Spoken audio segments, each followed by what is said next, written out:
Hello, hello, hello, YouTube. How are you guys doing today? I hope that you've had a great day thus far. Got up, got going, got motivated, did something for your mental health. Today's t-shirt just simply says mental health matters, and it really does. When you get into all of the different components and aspects and different things that go on in your life, they stem from your mental health. And so your mental capacity, how you feel, how you function, all of that stuff matters. Okay. Thank you for coming and joining me again for another episode of Real Talk Therapy, where we're having those conversations where things get real, so that you can manage and move on and become the best version of yourselves, and move into those chapters of your life that you're looking and wanting to move into.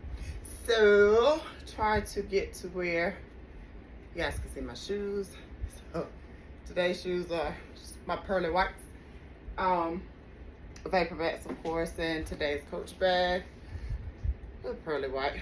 And I know some of you, if you are superstitious or roll in that capacity of superstition, or like, oh man, she got on white after Labor Day, you better believe it.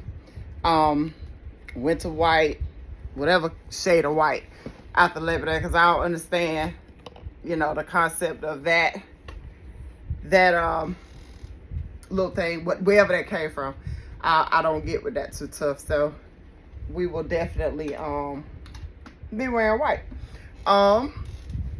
So yesterday, we got into the beginnings of our discussion as far as addictions. We're going to be talking about the makeup of addictions, how they stem, where they come from, how we get in places where we're addicted. How can we identify if we truly have an addiction, and what we need to do from that addiction. And so yesterday I started out, sharing about the chase. And we used Tom and Jerry, Wile E. Coyote, and the Roadrunner as some examples of what it looks like to be addicted to the constant chase of something, running in behind something that we think we want or we think we need.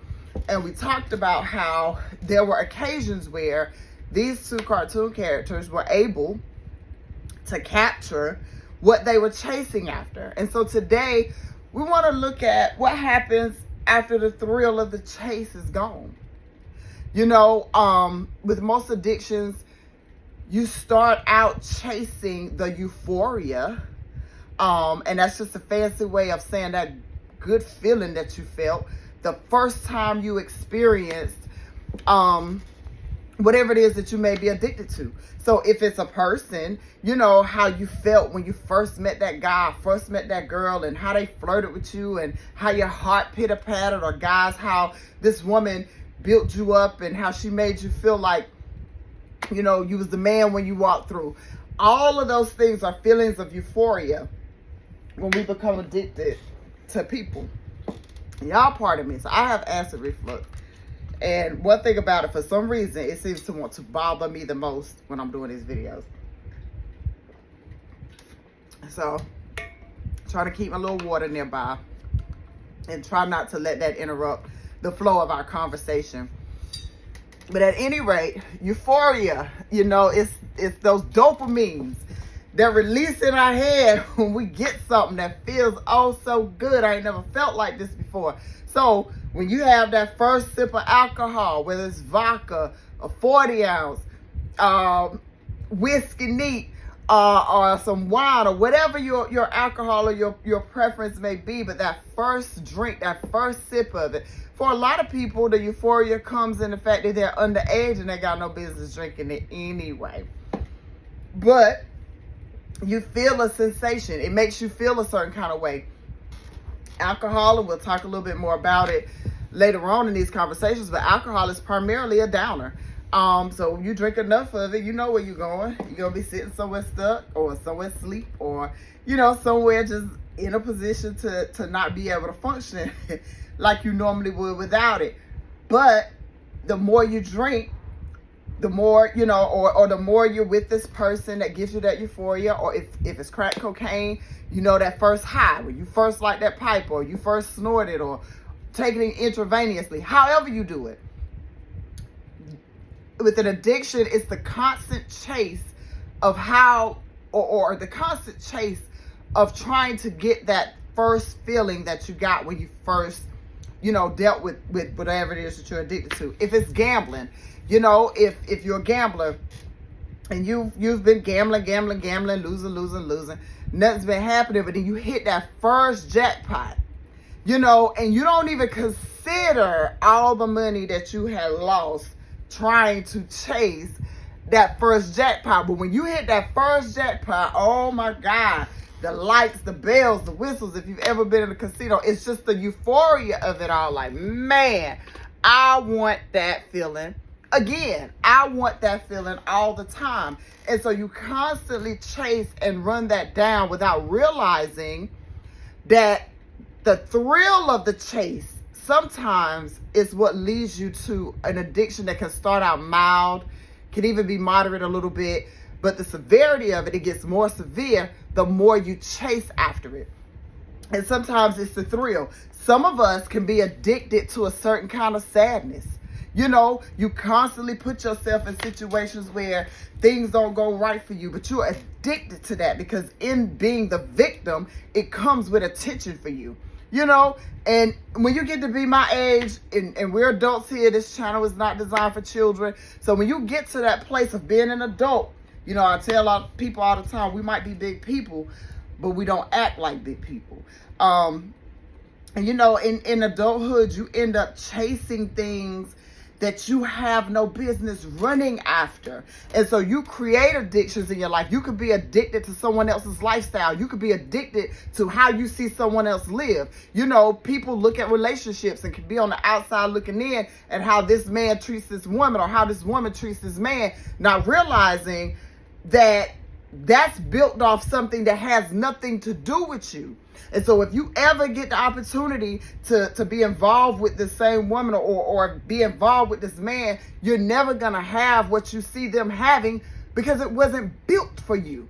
So you're chasing something that you think you want. The thrill of wanting to be in this person's position or wanting to get that high or wanting to hit, take this little half a fentanyl pill.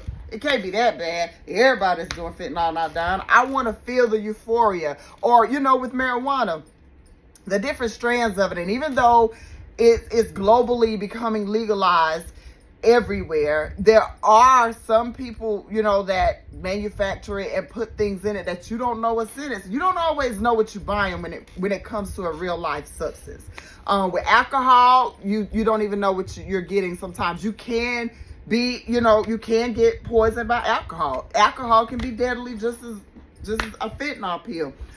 Emotionally, we can kill ourselves when we're chasing after, what we see other people have or what we think we want or somebody else's lifestyle. And you're running in behind it, the thrill of wanting to have what they have and wanting to do what they do. And oh, look at Ebony, she's this, she's that. Oh, she can do this, she can do that. She's this person, she's that person. Everybody loves her. I gotta know what it is about her. No, you don't.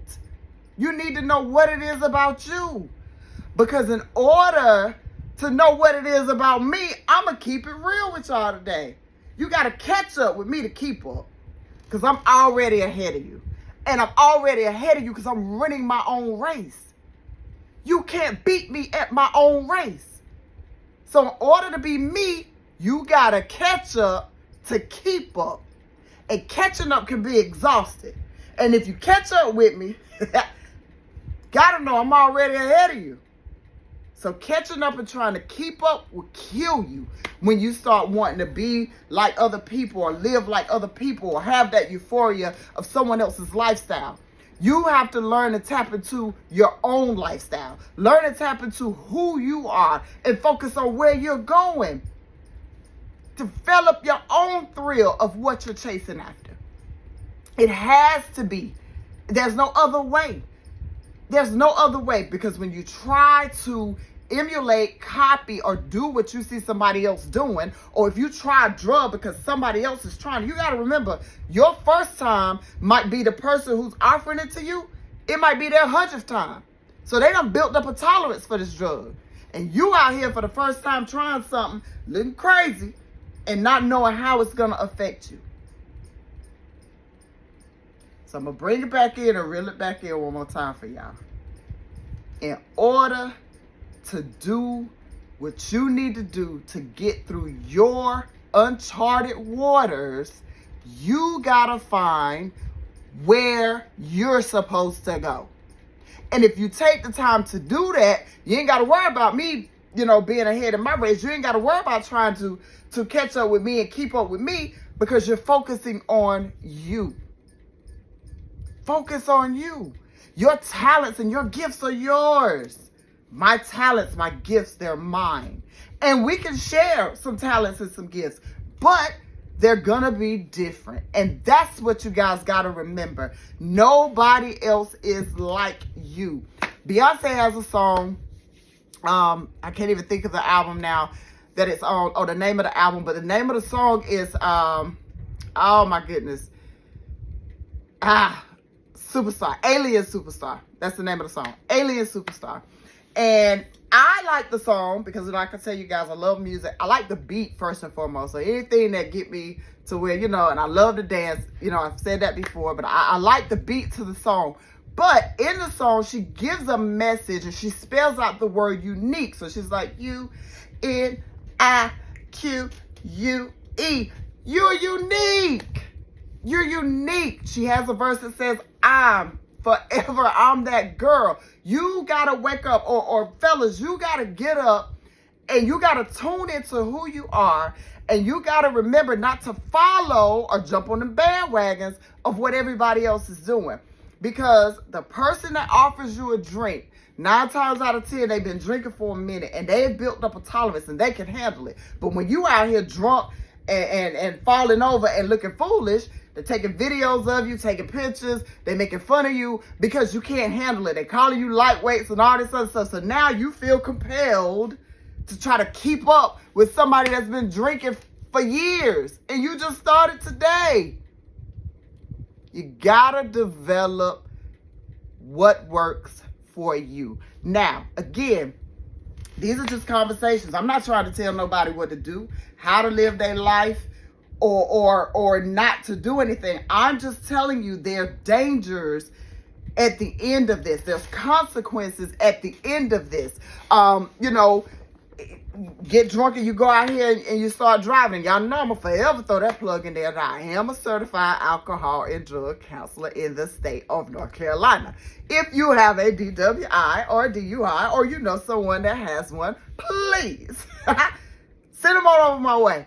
And I can help you rectify that. But in real talk, if you're going to have a drink, or if you're going to have a drug, or if you're going to indulge in anything, you best have a designated driver. I tease my little nephews and nieces that just started driving or been driving a while. Every time I see them, I tell them, Auntie need a designated driver. I feed gas tank up, because I want them to know that you guys gotta be sober out here on these streets. You can have an accident that could cost you your life, or cost you your life. Again, if you take somebody else's life. So it could cost your life. Accidents happen. And so to avoid them, get where you're going to get. And if you got to get somewhere and you just got to drink, smoke, drug, whatever, make sure you can get home, or you can stay where you are.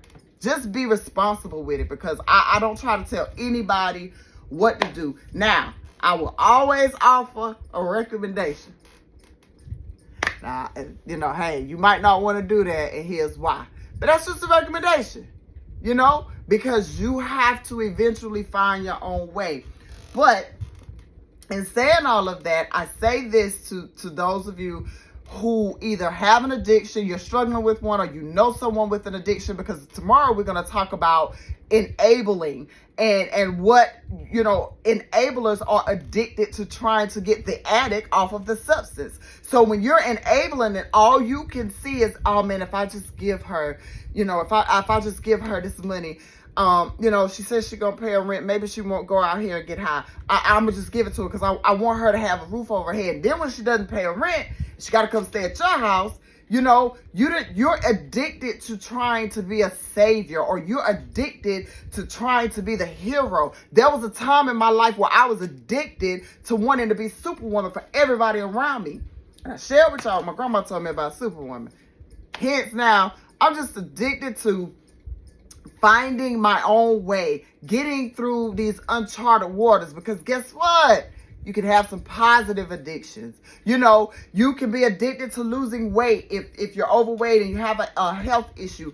It can become an obsession, but it's a healthy one. It's a good one. It's a positive one. You could be addicted to making sure your kids have a better life. So now you want to go out here and go back to school. You want to make sure, the things that you didn't have, you're able to provide for your children. Those are good sources of addiction. But when addiction takes you to a place where it tears you down and or takes everything away from you because you didn't know how to manage that thing, you didn't know how to make sure, you didn't lose yourself or lose what you had in the midst of chasing after something that you thought you wanted to have, and then once you get it, after the thrill is gone, what next? Nobody has a prevention plan for what happens after I reach the plateau of getting as high as I can possibly get, or getting as drunk as my body will allow me to get, or falling in love or being intoxicated by the words of this young man or this young woman, to the point where now they don't even tell you that you're beautiful anymore. Now they don't even flirt with you anymore. Now they're not even around to pay that undivided attention to you anymore. And you were addicted to that. What happens when you can no longer receive that high that you've been chasing? What happens when you take everything in your pocket to the poker room or to the gambling machine and you don't win? Where's the plan? Where's the succession plan? Because I'm so busy chasing what I had at one time, I'm not even prepared for what happens if I don't get it again. I don't have nothing set in stone. I don't have nothing written for. I don't have an escape plan. I don't have an evacuation route. I don't have any of that mapped out because I'm so busy chasing what I think I want, chasing what I see somebody else with, chasing, there's a thrill in the chase. There's a thrill in it. We're not denying that. We having real talk. We're not looking past. There's a thrill in it. But you got to stop for a minute and think about what happens after the thrill is gone. What am I going to do when this doesn't work for me anymore? Where am I going to go when this is not where I want to be anymore? What am I going to say when I'm not getting that undivided attention, that I wanted, but I never told my partner or I never told the person I was with, or I never told them, this is what I like and love about you. They don't know that. So you had communicated it. So then when they stop, because they got you now, ain't got to do all that. Now you're around here fiending. Now you're around here craving. Now you're around here looking. And everything that you need is right there in your face. When it comes to a mate, when it comes to a substance, you gotta know when to stop. Gotta know when enough is enough. Because if not, you're gonna be forever trying to keep up or catch up so you can keep up. And I've seen it destroy families. I've seen children have to go into foster care because the parents would rather be high than take care of their kids. I've seen families torn apart because the addict can't control the urge of chasing the thrill and the cost of losing everything in the midst of that chase doesn't matter. The euphoria, what's in my head, that's all that matters. My mental health doesn't matter. My physical health doesn't matter. My spiritual health doesn't matter. My financial status and my financial, my financial health, it doesn't matter. Because I didn't plan for what happens after the thrill is gone and the chase is no longer and I've got it. Now what? Telling you. Y'all better find somebody to talk to about this stuff because you can't do it by yourself. We can't make sense of our own mess.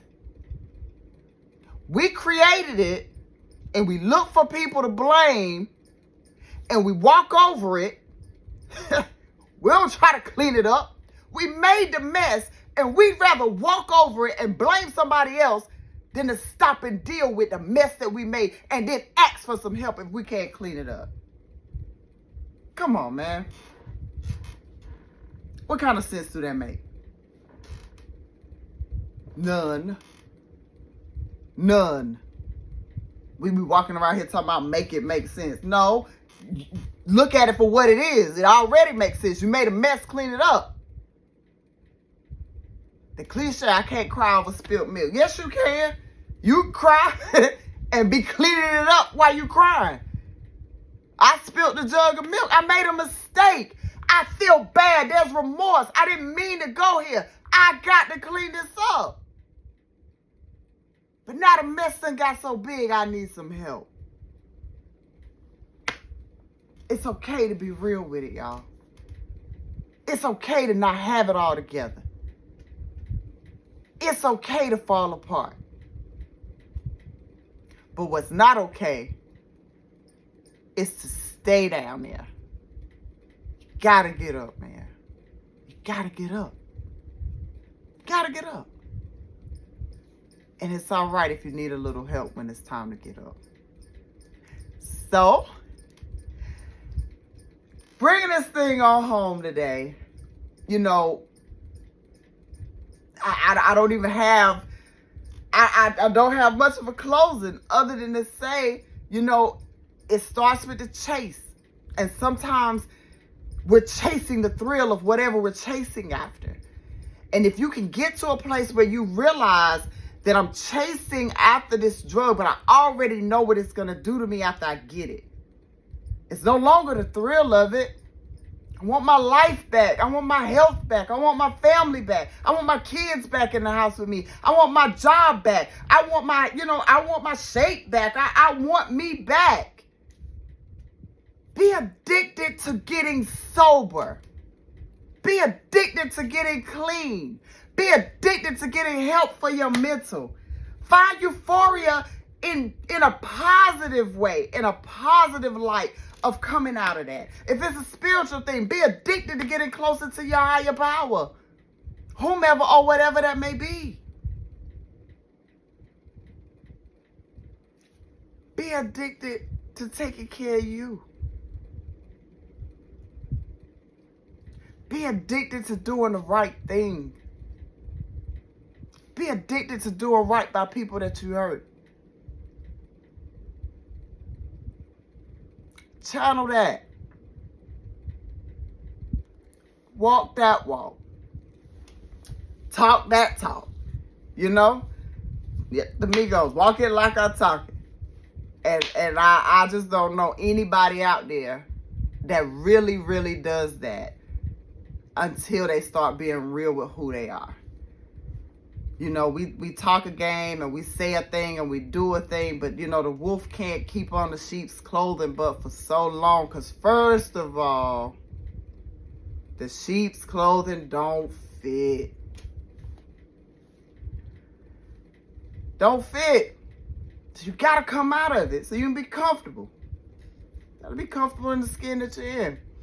Gotta be okay with who you are and where you are. Gotta be okay with starting over. Gotta be okay with admitting that you made a mistake. And once you become okay with it, then you stop chasing that thrill. Because you know it's nothing for you down that road. You've been there. You stop trying to be like other people.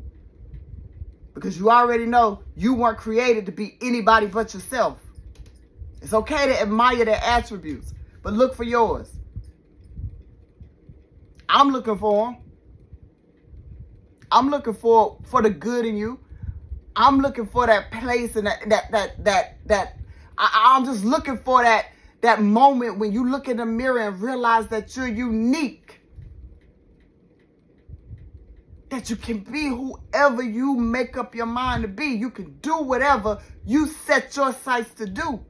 And you can do it your way.